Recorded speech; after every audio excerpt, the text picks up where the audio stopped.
అనివెల్లో ప్రజాప్రతినిధులు ఉద్యోగులు జడార్లలా పనిచేస్తూ ప్రజలకు ఉత్తమ సేవలు అందిస్తూ ప్రభుత్వానికి మంచి పేరు తీసుకురావాలని మంత్రి పొంగులేటి పిలుపునిచ్చారు. మేడ్చల్ జిల్లా సావర్పేటలోని నల్సార్ యూనివర్సిటీలో 33 జిల్లాల తహసీల్దార్లతో ముఖాముఖి నిర్వహించారు.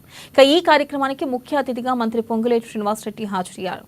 Land revenue principal secretary Naveen Mittal, Medchal జిల్లా కలెక్టర్ గౌతమ్ మంత్రిని సాదరంగా ఆహ్వానించారు. ఇక ప్రభుత్వ కళాశాఖల్లో అన్ని శాఖల కంటే రెవెన్యూ శాఖ ప్రత్యేకమైందని, అంతేకాకుండా అన్ని సందర్భాల్లో రెవెన్యూ సిబ్బంది ప్రత్యేక పాత్ర పోషిస్తారని మంత్రి అన్నారు.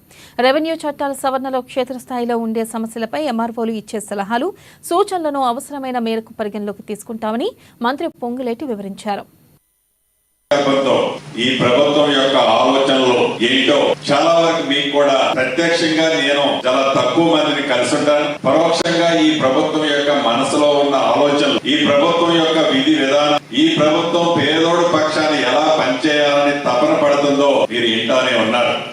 మొన్నటి సార్వత్రిక ఎన్నికల్లో మార్పు కావాలి, అది ఇందిరమ్మ రాజ్యంతోనే సాధ్యమనే కొటేషన్ ఏదైతే ఉందో, ప్రధానమైన మార్పు తెలంగాణ రాష్ట్రంలోని రైతాంగం, భూమి ఉన్న ప్రతి ఒక్క ఆసామి కూడా ఈ ధరణి అనే ఈ పోర్టలతో వారు అనుభవించిన కష్టాలు, బాధలు, వారికి విముక్తి కలుగుద్దని పూర్తిగా విశ్వసించే ఈ ఇందిరమ్మ రాజ్యాన్ని కేవలం ధరణితోనే ఈ ప్రభుత్వం వచ్చింది.